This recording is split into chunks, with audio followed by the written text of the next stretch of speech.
Я Калмурадов Якуб Кудайбергенович, уроженец города Балканабад. Вот. В детстве увлекался рисованием, потом поступил в детскую художественную школу, окончил, затем художественное училище имени Шота Руставели. В детское время я очень сильно увлекался историей, поэтому у меня многие работы на историческую тему. 1 год учился в медресе Ширгази, где учился и Махтум Кули, наш известный поэт туркменский. Вот. Таким образом, когда я это узнал, я серьезно занялся исследованием его биографии. Наконец, я бы хотел, конечно, поблагодарить гостей, всех тех, кто пришел на выставку. Все-таки эта выставка у нас бывает в 60 лет, это юбилейная выставка. Мы собрали все работы, которые у нас были. Еще раз благодарю я всех гостей. Спасибо. До свидания.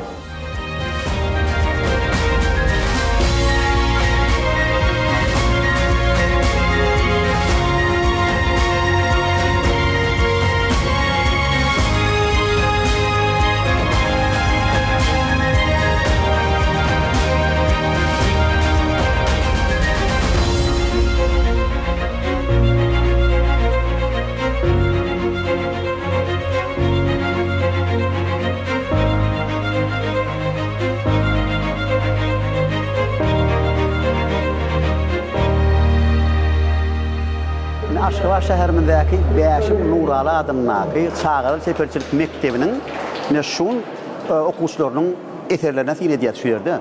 Hersi bir häsiýetde, hersi bir hemmedem halipalar, sunnatda, medeniýetde bir ägir ul işler bitiren şaýdyna ýaşullamyz bar, birine ägirtimiz bar, halipalarymyz bar. Ine şulaň içinde de, şu halipalaryň içinde de meňem sunnatymyň bolmagy men diýsem begenlerdi. Şular bir çağalar bilen baglanşyklar, çağalar gepleşen alyp baramsoň menem şöýerde şekillenipdir. Aşeýledine ne kardeşimiz bar, potdy işleýär, hemmemiz tanýadyne. Belli wäşemiz. Ine şuňam suratının bolmagy diýsen begendir ya. Şeýle de halipalarymyz ine bärik gelseňiz, ine bärde ettikkiňem portreti bar, görýäňizmi? Diýmek çağalar şu görýän halipalaryň, şu görýän artistleri sürýän ekenler, gowy görýän ekenler. Sebäbi haçan eser dörýär, haçan sen gowy görüňdi. Şol halaňda, şu sen halipaň bolýar, şu zehirden çykýan. Şoň üçin men minnetdar şu çağalarymyza 5 Nuraly Nakşeperçek Mekdebiniň okuwçylaryna men minnetdarlyk bildirýär. Hemme kardeşlerimin adyny. Ýene şunyň ýa zehirinden sany kän bolsun diýmek, şular surat çekýän bolsa halipalary bardyr.